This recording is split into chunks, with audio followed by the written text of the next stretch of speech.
You guys might be thinking, damn, I rolled the 109, I rolled the 112, I rolled the 111 in my home league. Well, today we're going to break down exactly the early round draft strategy from those 1-2 turn picks and also break down the strategy as a whole and, whether we think it's a good spot to draft from and do a bunch of dueling mock drafts at the end from the 109, from the 110, from the 111, or the 112. If you guys pick from that spot in your fantasy football drafts, we will have you covered in today's video. So I'm pumped to get into this. This is the third installment of this series, as Danny's probably about to say, because we did picks 1-4, we did picks 5-8, and now we're tackling 9-12.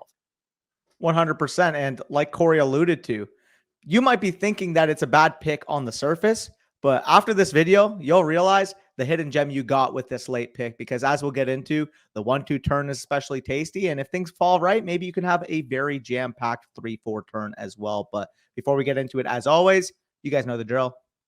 Let's hit the intro.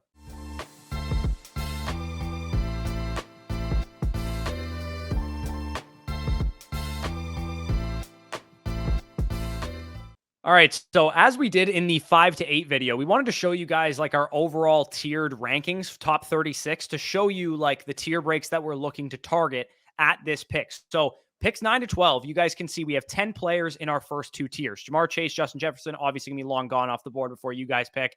But Tyreek Hill, Bijan, Christian McCaffrey, Diggs, Kelsey, CeeDee Lamb, Cooper Kupp, Austin Eckler, there's a chance that one or a couple of these guys are on the board for your first pick. And especially if you're picking at 9 or 10, there's, guaranteed going to be a couple of these guys on the board for your pick. Most likely, Bijan Robinson, Stephon Diggs, CeeDee Lamb, Austin Eckler are the types of guys that you're going to be looking at.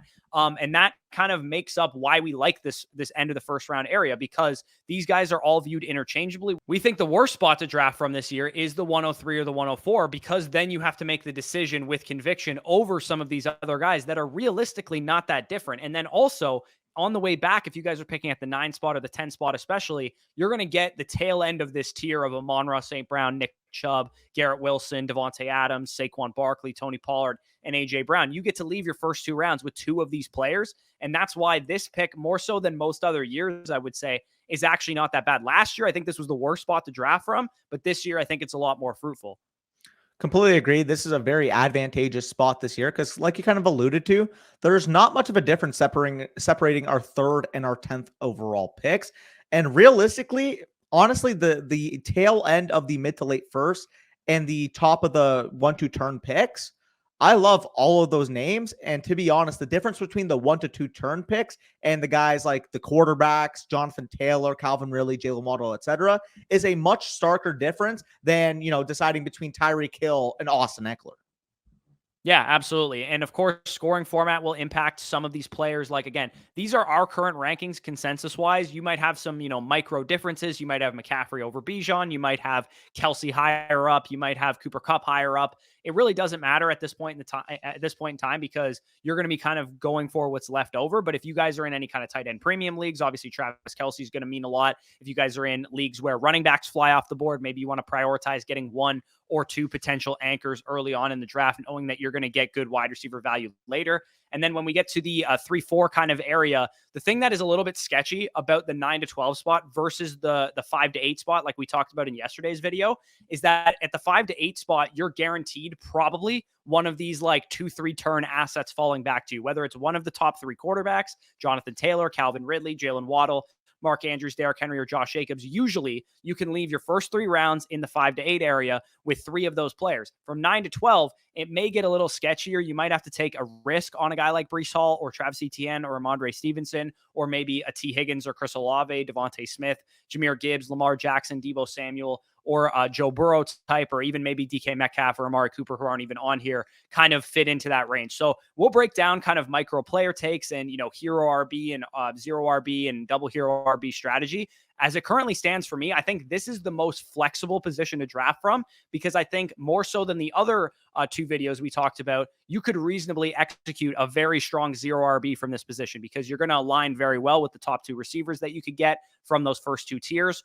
And then also, come the 3-4 turn, maybe you're looking at a Lamar Jackson or a Joe Burrow at that point in time. But also, I think you can execute a good hero RB. Get yourself an anchor in the first 2 rounds. Get yourself 2 anchors in the first 2 rounds with a double hero RB. There really is no one set strategy at any draft position, but I think especially at the 9-12 range, you're kind of at the mercy of whatever falls to you.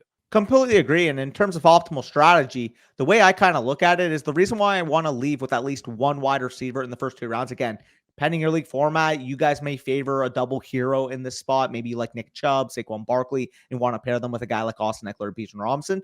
For me, I want to leave with at least one wide receiver in this range because as you look to that final tier there at the bottom with the third rounders, for the majority, Chris Olave is going to be off the board by your pick for the most part. Devontae Smith is going to be off the board by your pick for the most part. T. Higgins is going to be off the board by your pick for the most part once you're entering this 3-4 turn area that I find myself drafting a lot of Brees Hall, drafting a lot of Ramondre Stevenson, drafting a lot of Travis Etienne that I don't want to overinvest in the running back position. I want to limit myself to 2 after the first 4 rounds. So if I overinvest in it in the first 2 rounds, I don't want to lose access on Brees Hall, Ramondre, Travis Etienne, Jahmyr Gibbs, etc. there. Yeah, I think you're making the argument that, the difference between Jonathan Taylor, Derrick Henry, Josh Jacobs is not as big of a difference as the difference between, AJ Brown, Garrett Wilson, Amon-Ra St. Brown types that you get at the 3-4 turn, because I agree. I think Amon-Ra St. Brown, Garrett Wilson, and those guys are much better, value bundle than having to rely on Debo and DK Metcalf and Amari Cooper to fall back to you in the 3rd, 4th round. So we're not going to talk too much just like hypotheticals. We're actually going to get into some drafts and show you guys exactly the strategy that we are employing. The first draft that we're going to do is going to be more of your bog standard half PPR type of league where it's a 2 wide receiver, 1 flex type of format. It's a little bit shallower. You want to be a little stronger at running back. So for those of you guys that play in running back heavy rooms, this will be definitely helpful. And then the second league that we're going to do is going to be Danny practicing for one of his home leagues, which is more of like your PPR, up to 4 wide receivers in the starting lineup. And you can really get a sense that you want to get wide receivers a little bit more early, a little bit more often. So we're going to get right into those drafts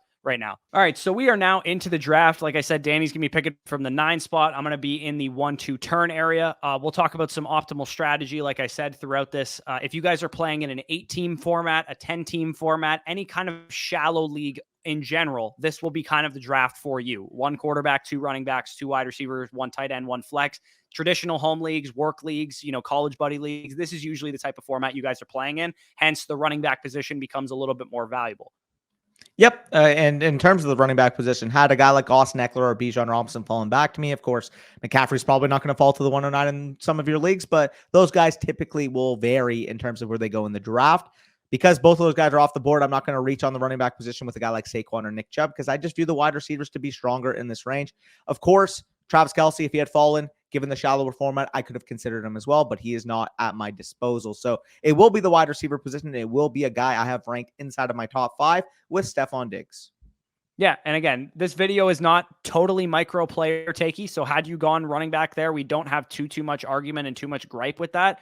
But we will say, focusing on the tiers that we showed you guys in the first part of this video will help you out. Even if you disagree here and there on a little bit of, player take stuff, I do think those tiers were relatively well thought out there. So I'm on the board here. And I do have the opportunity to potentially do what you talked about, where you want to maybe hammer out 2 wide receivers and, hope something comes back to you in the 3rd round. I could also potentially go with a Saquon Barkley type here at this point in the draft. I think I am going to go and opt for a little bit more of a balanced approach in this format. Had this been the full PPR, 2 wide receiver, 2 flex type of format, I might have gone with like a CeeDee Lamb, Amon-Ra St. Brown type of start. What I'm going to do here is grab CeeDee Lamb and grab an NFC East counterpart running back in Saquon Barkley, come up with a little bit of a balanced approach. That way at the 3-4 turn, I don't have to hammer running back. I don't have to hammer wide receiver. I'm kind of knowing that position of the draft can be a little tricky and you don't know what's going to fall back to you. I do think going with a balanced approach at the 1-2 turn can definitely be advantageous in a league format that doesn't really have any lenience towards one position or the other. And that's the key point. I'm sure if it was a 3 wide receiver, 2 flex league or a full PPR league with, where you could start up to 4 or 5 wide receivers, you probably would have favored a double wide receiver start there. But I do think that's a fair point because in a shallower league format, you kind of want to balance your roster a little bit. You kind of want to prioritize the onesies a little bit. So taking a wide receiver and a running back sets you up to potentially take whatever position falls to you at that 3-4 turn. For me, because you're doing a hero RB, I feel like I'd give perspective to how a 0 running back would work in this format. So I will actually go with my highest ranked player left. You can make the argument, of course, of a guy like AJ Brown, Devontae Adams, Garrett Wilson. And then if you do prefer a running back, a guy like Tony Pollard would be the highest on my board. But for me, I would go with Amon-Ra St. Brown, and we'll basically see what happens at that 3-4 turn. Again, I had kind of alluded to in the strategy portion that I really like the running backs in the 3-4 turn area this year. So a guy like Jahmyr Gibbs, Travis Etienne, someone like that falls back to me, I will take them. And Travis Etienne does fall back to me, so I'll scoop him up right now, run a hero running back, and kind of see if a quarterback's able to make it back to me. For me, the running back position dried up very fast. All the guys that I would have liked, and even some guys that I don't like, go before my pick here. But that's good news because that means some other positions fell back to me. Lamar Jackson being one of them. I'm going to anchor my quarterback position with a guy that I believe is a massive, massive difference maker, especially when you guys are in shallower league formats. If you're playing in an 8-team league, if you're playing in a 10-team league, if you're playing in a league format where you can only start, 5 wide receivers and running backs combined on any given week like this one is, then getting your elite onesies is going to be a priority for me. And getting, at least one of, a Lamar Jackson, Jalen Hurts, Patrick Mahomes, those type of guys can really, really provide you a big time edge. And also somehow my 24th overall player, Calvin Ridley, fell back to me at the 3-4 turn as well. So being able to start my draft with 2 wide receivers that I can legitimately say have the possibility to be top 3 overall wide receivers by season's end, and Saquon Barkley, who I think has top 5 upside, top 3 upside potentially at running back, and Lamar Jackson, who has top 3 upside at quarterback. I really do love that start there, and it allowed me to stay pretty balanced, get myself a hero running back, not totally fall behind the 8 ball at that position, but also still take the value that I was given. Yep. No, really like what you were able to do there from the 12 spot. I'm back on the clock here at the 4-4, and I usually take Justin Fields, but I will mix in a Joe Burrow build for you guys here. He should, for the most part, hold more value than Justin Fields, I would say, on the open market. So that could be something you consider, especially in a more shallow format. He's going to be able to produce with the top-end elite producers. And realistically, from a tradability standpoint, there's not going to be any narratives made against Joe Burrow because people know he's basically a consensus top 3 real-life NFL quarterback. Yeah, I think the other thing to consider, too, is that you took a risk with your 3rd pick with Travis Etienne. So getting somebody who's a little bit more of a safer projection. Had you taken Justin Fields, he's a little bit more, volatile. I think all of us can agree that Joe Burrow is a better real-life quarterback than Justin Fields. And even though we're playing fantasy football here, it does factor in when you take a risky projection like Travis Etienne to maybe cover your ass somewhere else and take a safer quarterback like Joe Burrow. Yep. No, I was liking what I was able to do there. I'm back on the clock here at the 5-9, and I usually don't advocate for taking running backs in the dead zone, but I do think J.K. Dobbins has the type of profile to be able to be, if he is able to work out this year's Josh Jacobs. Obviously, a high-powered Ravens offense. I expect J.K. Dobbins to continue the elite efficiency he has shown throughout his career. As long as he's fully healthy, I think 5-9 could potentially be a steal for him, so I will select him. Yeah, and I will say, somebody's going to comment it. What the hell is Team 10 doing? What the hell is Team 4 doing? These guys have 4 running backs and a tight end through the first 4 rounds. Again, it's difficult for us to replicate what a home league draft would look like. But again, when you're in a home league draft, sometimes you just got stupid league mates that do stuff like this. So I actually do think the fact that the sleeper AI will throw in a couple tacos here and there definitely makes some sense for what you guys might be seeing in your home leagues. If you guys play in sharper leagues, definitely be drafting on Underdog Fantasy. That will give you the best real life comparison to the draft that you're going to see in your home league draft. And of course, you can get our draft guide for free on Underdog Fantasy right now by signing up and depositing just $10. You can get our draft guide totally for free. If you already have an Underdog account, or if you're in an eligible state, you can definitely get it on our site as well. So I'm back here on the clock. We do have some tight ends that fell back to me, Dallas Goedert and Darren Waller. It's a little early for those guys. Unfortunately, had I known, I still would have taken Lamar anyway, but the fact that Trevor Lawrence had fallen back to me at the 5-12 to pair up with Calvin Ridley would have been really cool. I could have potentially bypassed Lamar Jackson for Debo in that case, knowing that was going to happen. But of course, hindsight is 2020. So because I did pass on Debo, and this is something that I actually talked about in the mistakes that your buffoon league mates make all the time. Sometimes limiting the amount of bets that you need to get right to win a fantasy football championship is a very sharp move. So by passing on Debo Samuel in favor of Lamar Jackson and Calvin Ridley, I have in essence made the bet against Debo Samuel. Not directly, obviously, I just like those players better, but to double down on if I'm right with those picks, Lamar and Calvin Ridley were the right picks in that situation. Maybe Debo Samuel underperforms, and that's why I passed on him. By taking Brandon Ayuk here, which is basically what I just did, I'm inherently making the bet against the Deebo Samuel, manager also. So I passed on Deebo Samuel in favor of Lamar Jackson, Calvin Ridley. I take Brandon Ayuk here because maybe that's the reason I passed on Deebo Samuels, because I think, the Brandon Ayuk's a comparable player, which, from a fantasy point perspective, last year he definitely was. George Kittle, obviously very involved. So by taking Ayuk here, I inherently make myself right multiple times if Deebo Samuel busts for that reason. So I do have my 3 wide receivers kind of locked down, 2 wide receivers and 1 flex. I can start up to 3 in a single week, but I don't love any really of the other positional values at this point in time. You know what? I'll take a shot on Dallas Goedert here at the 6-1, get myself a lockdown positional tight end. I'm not totally in love with Dallas Goedert's ability to finish as like a top 3 option because he has Devontae Smith and AJ Brown ahead of him on the depth chart in terms of overall pecking order for targets. But I think it is possible that this Eagles offense does, pass a little bit more than we might expect. We think that they're probably going to be like a middle of the road pass attempt offense, but pass rate over expectation, they were actually one of the better offenses in the league last year. They just happened to like win a lot of games by like blowouts and didn't pass in the second half. Yep, 100%. I do like that pick. I'm back on the clock here. We do see Chris Godwin go off the board, who would have been in heavy consideration at this pick, but a guy that I have ranked even higher and a guy that I expect to be a part of one of the top 5 to 7 offenses in the entire NFL. I'm going to take Mike Williams here. Big play upside, second target there in Los Angeles. And as we know, there's a lot of volatility there week to week in terms of just what Keenan Allen's health is basically saying. Yep. And as we did for the other videos, we're only going to go 8 rounds on these mocks. We're not going to go into the late rounds, but of course we'll have you covered for like sleepers and late round options. But Danny, as you can see, is building out like a really weird modified double hero RB. Myself, so far, I'm kind of building out a traditional hero RB. We'll see what we kind of end up with at the end of the draft, but you're up on the 7-9. Yep, and Jordan Addison will be my highest rated player. Again, I don't have to rely upon him in my 3 wide receiver spots to begin with, because obviously Stephon Diggs, Amon St. Brown, and Mike Williams should be able to handle the load early on.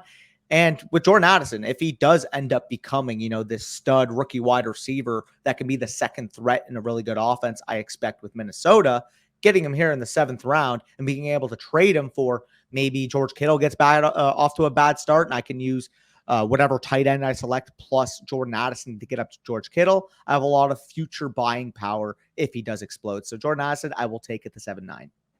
Yeah, I think a lot of people get themselves into the trap of just looking at their team and being like, what do I need? I need a tight end. Let me just give me the best tight end on the board.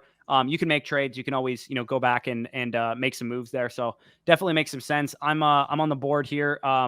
My position of need actually currently is running back, and I do actually like the bet of James Cook here at the 7-12. Saquon Barkley is obviously going to be my anchor for this team, but James Cook presents a lot of upside, and I think he can be a guy that, works into my lineup quite often. And then I'm going to probably grab one other wide receiver here because we want to account for bye weeks. We want to account for injuries. We want to account for, players maybe not working out or living up to their potential. I think Jahan Dotson has a lot of upside. I think he's definitely worthwhile at this point in the draft. So I grab him there at the 8-1. And then, at the end of this draft, because I only have Saquon Barkley and James Cook, I'd probably make a concerted effort to take a number of running back archetypes later on in the draft to help, piece together my RB2 production. Maybe take a safer guy like a Jeff Wilson in case James Cook's not out to like a hot start. Maybe take some upside handcuffs and that kind of thing. The beauty of a shallow league format is that you can, there's no penalty for missing on your picks after like round 8. After round 8, you can just hammer upside. You can hammer, dart throws. And if they don't work out, you just pick up players on the waiver wire. 100%. And that's why I love going fragile running back early is the running back position. Once you take late round shots on it, there's going to be a lot of turnover in your lineup. You're going to pick up guys off waivers. You're going to churn the waiver wire in terms of startable weeks, potential RB2 opportunities that you're not really attached to any of these guys. Sometimes I notice that, as strange as it sounds, even if they're, young or show some flashes, like if you draft a wide receiver in like the 13th round, people just start getting attached to them and don't want to, churn the waiver wire with them. Whereas at the running back position, it's like, cool. If they're getting the workload, I keep them. If they're not getting the workload, I can just find an option, find a replacement that can give me that workload to potentially supplement that running back 2 position. So like what you're able to do there, I'm back on the clock, and really, it's a micro player take, whether you prefer Pat Fryermuth, whether you prefer a guy like David Njoku. For me, I slightly prefer David Njoku, so I will go with David Njoku. But again, if you want to take Pat Fryermuth there, I wouldn't bat an eye.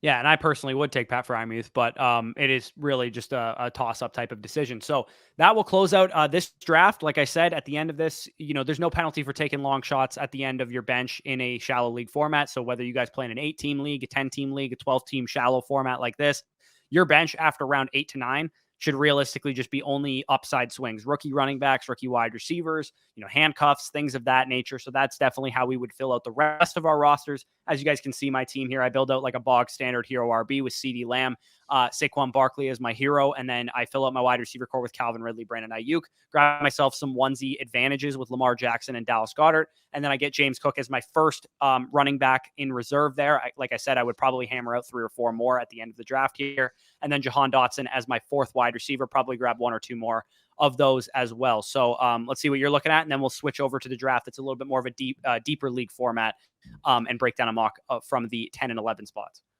Yep. So for my team here, obviously the 109 selection, like we know, Stephon Diggs does fall to me. Again, a guy I view as a top 5 asset. So I will take the draft button on him every single time. Monter St. Brown, 11th overall player, getting him at the 204. I think I got extreme value on both of my first 2 picks, which is what you want to feel when you're leaving your draft. When you feel like you got, steals in the first 2 rounds, you're automatically going to be happier with the result, regardless of what ends up materializing. So definitely love that duo. Was able to snag in the 3 to 5 range. Travis Etienne, a back I think has a ton of upside in a Jaguars offense we really believe in. Extremely efficient. Could potentially punch in double-digit touchdowns with Trevor Lawrence taking the leap this year. So excited for that. Joe Burrow, one of the 3 best quarterbacks in real life. So getting him in fantasy, again, I already mentioned he's going to be a heavy producer. And if you have an opportunity where Josh Allen gets off to a soft start, then Joe Burrow is like one of the only quarterbacks that you can use to basically tier up to a guy like that. So love getting him here at the 4-4. J.K. Dobbins, again, reach in the dead zone, which we typically say is a no-no, but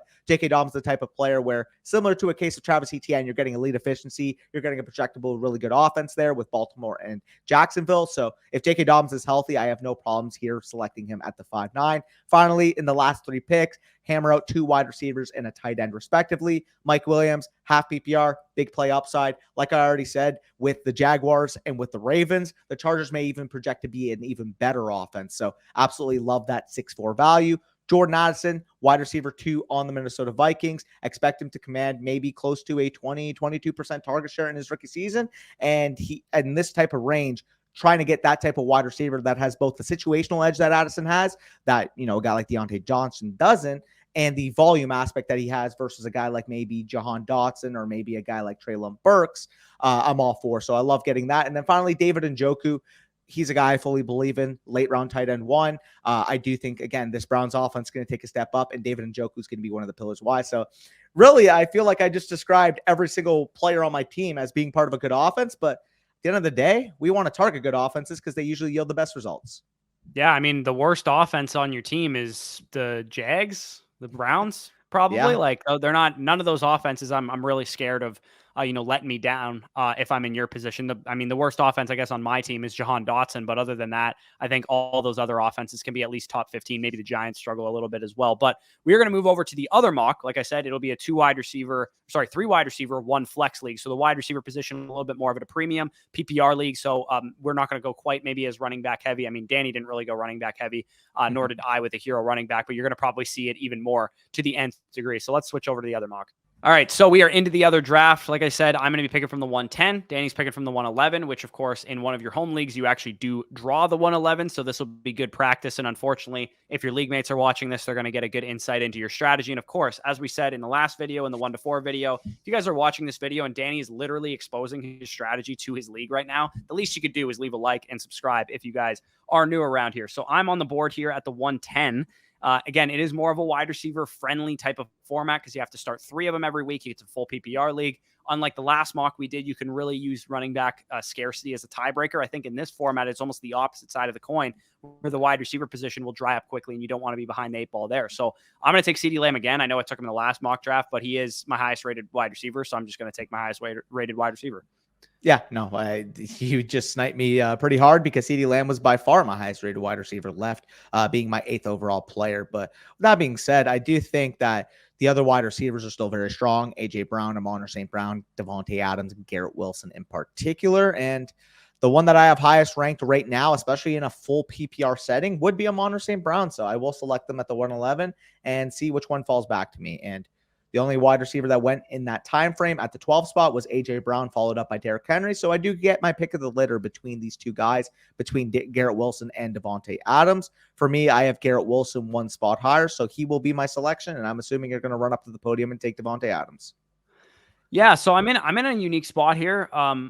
Just for ease sake, and I kind of want to show like different builds here because you went double wide receiver start. I am going to forego Devontae Adams, even though him, Saquon, Nick Chubb, Tony Pollard, they'd all be kind of interchangeably for me. I'm going to take my RB4 because I have not drafted him very much in a lot of these mocks. In PPR, you can make the argument that you don't go with a guy like Nick Chubb because he's more of your like early down banger type, but a lot of people will make the argument that now that Kareem Hunt is gone, maybe he has a little bit more pass catching upside. I'm not necessarily convinced he's going to have like some elite pass catching role, but is it possible he catches more passes than we're used to seeing? For sure. Somehow Josh Allen almost fell back to me. I was just going to point that out. But I'm back on the clock here, and I think what I'm going to end up doing is it's going to be a little shaky. Again, it's a 3 wide receiver league. I think I'm going to try doing a double hero start here just to showcase kind of what it would look like if you guys are picking at the tail end of the first and you're trying to go with a double hero start. We'll either kind of make the decision at the end of this draft whether or not it's good or bad, kind of what the result is. So for me, in full PPR, I think you could realistically make the argument for Jahmyr Gibbs over Travis Etienne because Jahmyr Gibbs, we pretty much know that's his bread and butter. He's one of the better pass catching prospects we've seen at the running back position. So actually, that is the direction I'm going to go. I have myself a little bit of an early down banger with the Nick Chubb selection there. So I do want some pass catching upside at that position. So I grabbed Jahmyr Gibbs. I mean, Etienne's still on the board for you if you do want to go with running back, but it looks like I sniped Danny there. Yeah, I actually didn't see Travis Etienne's name, to be quite honest. Jahmyr Gibbs was the guy I was eyeing because I kind of looked at it as, well, I made the bet on the Detroit offense. I think Amon St. Brown's going to be the clear number 1 there. And I do think that Jahmyr Gibbs could be potentially the second target on that team. He's got the opportunity to. Realistically, Sam Laporta is the biggest, hurdle in his way at this point. Obviously, with the news that Jameson Williams will miss 6 games. So absolutely love that value in terms of Jahmyr Gibbs. I think 310 is appropriate. I will take Travis Etienne here. And the reason being is that I don't view, much of a difference between either of the quarterbacks that would fall back to me. I'd prefer Lamar Jackson. But since Joe Burrow is actually listed first, I'm going to just pray and hope that Team 12 does take Joe Burrow, and I can walk around with the turn here of Travis Etienne and Lamar Jackson. So I'll take the risk. Hopefully he doesn't go with Lamar Jackson, and I do get him falling him back. So leaving the first 4 rounds of my home league with Amon St. Brown, Garrett Wilson, Travis Etienne, and Lamar Jackson, let's just say I'd be throwing a pizza party. Yeah, I'm a little annoyed that Burrow went because he might have been in consideration for me there, but I do need to kind of catch up at wide receiver, so that's probably a blessing in disguise there. My highest rated wide receiver would be between Deebo Samuel and Amari Cooper. In full PPR leagues, I think you could really make the argument for Amari Cooper over Deebo Samuel because Samuel is probably going to work in a little bit on the goal line and, carries and that kind of thing. He's got like that whole weird wing back role there with San Francisco. But I do think because I took a little bit of a risk with Jahmyr Gibbs, I do think that Deebo is actually the safer of the two. I know that might sound odd because Amari Cooper has been relatively consistent year over year, but he's Amari Cooper, man. It seems like every second year he vastly disappoints everybody's expectations. And I think, straight up talent perspective, Deebo Samuel is the more talented player, and he's in what I consider to be the safer and better offense. So I'll just lean with Deebo Samuel there. The design touches kind of help his baseline and help his floor out a little bit. But that's a pretty close decision for me. If you would have went Amari Cooper, I wouldn't have blamed anybody. Yeah, I wouldn't have minded either of those options. Of course, if you had gone with a wide receiver instead of Chubb or Gibbs, maybe you see a guy like Justin Fields as a potential option. But I do like what you're able to do. You have a lot of balance. You have 2 wide receivers you can fully depend on. And of course, Nick Chubb and Jahmyr Gibbs, kind of like the exact opposite of a player. Nick Chubb, you're kind of worried about the receiving work on a week-to-week basis. Jahmyr Gibbs, you're kind of worried about, the down-to-down, consistency. But combined together, I do think you have a lot of upside there at running back. Yeah, I think I know Kyle Pitts won't fall back to me because I know you're going to be into him. So I think I'm going to end up going with Kyle Pitts. People get mad about Kyle Pitts. Like he sucks. He's a bust. I can't believe you draft him. Listen, he had 1,000 yards as a rookie. Last year, he led the NFL at the tight end position in target rate. So he was targeted on 32% of his routes. He had a 27% target share overall. Let's say the Falcons throw the ball 500 times, which for what it's worth would be bottom 5 in the NFL. So I'm not saying they're going to be pass heavy offense. 500 pass attempts. 27% target share is 135 targets. So you give me 135 targets for Kyle Pitts, a tight end who, by the way, is the only tight end that we're going to use him more out wide, or we're going to use him more in the slot. We're going to use him like a big wide receiver. The only tight end that actually gets usage like that is Kyle Pitts. So all we need from Arthur Smith is just don't run the ball at a historically low rate. All we need from Desmond Ridder is get the ball to your playmakers. Don't screw it up. So give me Kyle Pitts here. If we somehow, I don't think it's likely, if we somehow got like a 550 pass attempt season from the Atlanta Falcons, dude, Drake London and Kyle Pitts would absolutely crush their ADPs. And speaking of Drake London, you just took an Atlanta Falcon. I will take his counterpart. Basically, everything you said about Kyle Pitts completely directly correlates to that of Drake London, a player that commanded a near 30% target share as a rookie. The list of people that do that is very scarce, and usually when a rookie does that, they end up being pretty damn good in terms of just overall standing in football and in terms of course, fantasy football, which is the game we're playing. So I will take Drake London here. We do see Dallas Goedert and Chris Godwin go off the board, and now I'm back in my pick. Again, I took J.K. Dobbins in the last mock, so I won't take him again here. I will instead opt to, in a heavy wide receiver format, the wide receiver position. And I could go with Brandon Ayuk again. I could go with Tyler Lockett again, Mike Williams again. Tricky.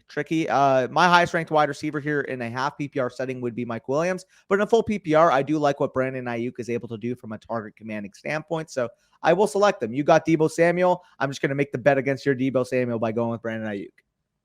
Yeah, fair enough. That definitely makes some sense. One thing again, when we look at our teams, you really don't want to deviate away from drafting good players from good teams. And I mean, outside of Drake London and Kyle Pitts, who you could argue are maybe not going to be on a good offense this year, but even though me and you are a little bit higher on the Falcons offense than I think a lot of people are, I expect the Cowboys to be a good offense. I expect the Browns to be a good offense. I expect the Lions to be a good offense. I expect the 49ers to be a good offense. So I think I might even like do some research on this, like the best ball win rates of players on top 16 offenses. If I can find data for something like that, I do think it really does matter. And it's such a simple philosophy, right? Just draft players that you think are going to be on good offenses. But if you're going to deviate away for like 3 players from like bad teams, it's probably going to sink your overall upside for your team, because not all of those teams are going to overperform expectations. Maybe it's okay to maybe do it once or twice throughout the first 8 rounds for a Kyle Pitts or a Drake London if you think the Falcons are going to be better than people think. But you don't want to draft like Derrick Henry in round 2, then come back in round 3 and draft DeAndre Hopkins, and then come back in round 4 and draft Marquise Brown, and then in round 5 draft Deontay Johnson. Like, you don't want a bunch of players from teams that we don't expect to be high scoring offenses. So for me, I'll let you get into it in 1 second. I'm going to grab one more player that I think is going to be on a good offense. And you mentioned Mike Williams. I'm actually going to go with Tyler Lockett, a guy that I think can be a great PPR option for a Geno Smith-led Seahawks offense that has a lot of weapons to throw to. And all Geno has to do realistically is get the ball to his guys. Well, there's a lot of merit in that, because, I mean, for those of you at home, think real quickly. If you're on Sunday morning and you're waking up and 1 p.m.'s on its way and you're ready to watch Scott Hansen, you're ready to watch Red Zone, maybe got a beer, maybe got a couple buddies bunched together, what are you going to be more attentive to?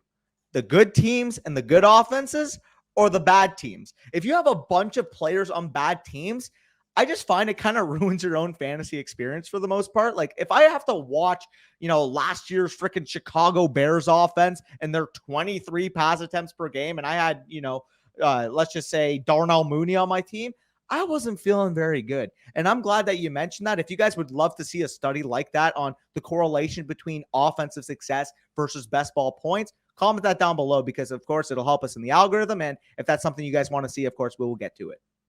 Yeah, so I'm actually uniquely at a position here where there's 2 quarterbacks that I'd be very much okay with, because I actually would have correlation with both of them. Dak Prescott and Deshaun Watson both on the board. I guess technically Nick Chubb and Deshaun Watson are negatively correlated, because Chubb's like more of your banger type that's going to score rushing touchdowns. But I do think if Nick Chubb has a monster year, probably meant that the Browns offense was a big time bounce back candidate. So I'm not going to take a quarterback yet, especially knowing that both you and Team 12 have quarterbacks already. So I'm going to grab myself another wide receiver, and definitely don't want to fall behind the 8 ball there. And again, going for another good offense. As much as I think Deontay Johnson's a good projection and a guy that can score a lot of, fantasy points via PPR formats, I am going to take Jordan Addison here, a guy that is in a better offense, because I deviated for a guy like Kyle Pitts. It's almost like the dead zone theory of running backs is the same for like bad offense theory. It's like the bad offense dead zone is kind of in the same area of the draft, rounds 4, rounds 5, round 6.